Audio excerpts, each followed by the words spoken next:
A very common development with practitioners is a desire to withdraw from society and/or reality. At various points in time, a practitioner will need to enter an intensive period of practice that precludes holding a job, raising a family, or otherwise participating in society. Events of this kind are necessary and largely avoidable.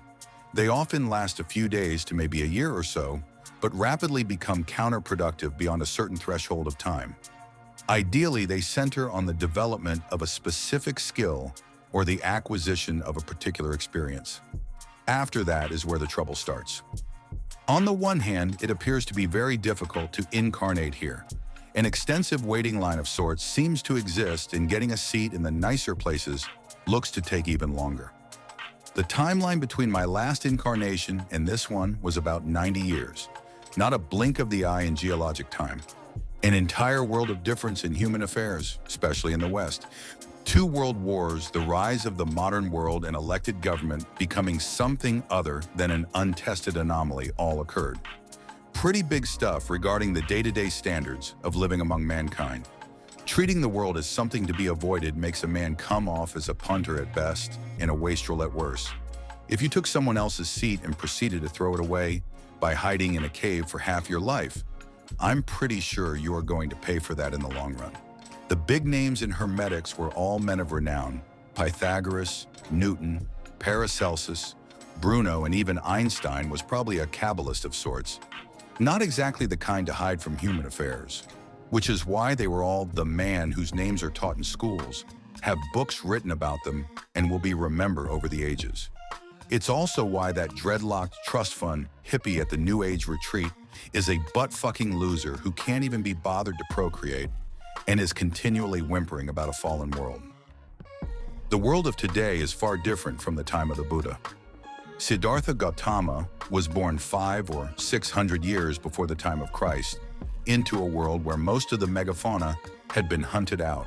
Agriculture as we know it today didn't exist and often failed to feed its populations. Law enforcement was a concept that only came around another 2,000 years later. The landscape was entirely populated by principalities that enslaved their entire public and were continually warring with each other. Modern medicine was unheard of. If you weren't part of the 75% of the population that died before 4 years of age, you were lucky to make it to 60. And if you did, you probably had some kind of severe illness or injury that lasted decades. In short, the world before yesterday was horrible beyond measure. It sucked. It sucked hard. Even in this circumstance, Buddhism had to come up with the Bodhisattva vow, because checking out forever was such a bad idea. But that is not the world of today either, where governments in the West and increasingly other places outside of East Asia are steadily more and more responsive to their host populations. Life now is pretty good in the more developed places and is becoming so much so in the second world that people are increasingly no longer immigrating from those places. The changes in Egypt alone in the last 20 years are nothing short of remarkable. Diseases that routinely murdered off the majority of young children are not even remembered in most places, and even things like cholera are quickly becoming so rare as to attract attention when they actually happen. Air pollution that 70 years ago sometime killed thousands at a time in places like London no longer exists at all. So much so that the regulatory agencies have to keep redefining their standards to account for any air pollution at all in the first world. The world is better than it has ever been for the vast majority of humanity and continues to improve with glaring exceptions like Venezuela. The path of service is completely misunderstood and severely abused by those advocating a withdrawal from society writ large.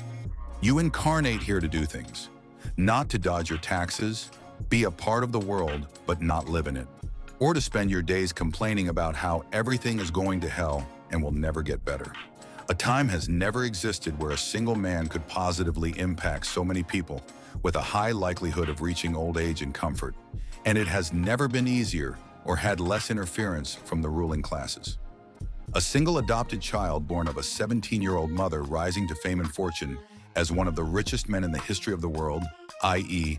Jeff Bezos, would never have happened without having had to murder his way through untold thousands, even 500 years ago. The worst that can be said about him is that he dumped his wife for an overage pseudo-celebrity and that he likes to censor people who publish on his e-reader. The guy has nothing on the robber barons of the 19th century. More than one teacher has mentioned that life here is best viewed as a leadership laboratory. Play it like a video game. View it as the greatest film ever made and ask yourself every day, would I watch this movie? Finally, the more I practice, the more it is made clear that we exist to do things in the world, and that a failure to do this comes with a heavy price later on. If you are healthy and intelligent enough to learn how to do these things, you owe it to everyone else to pay it forward. Train hard and be well. I'm by no means exceptional in this regard, but this might give you a little inspiration.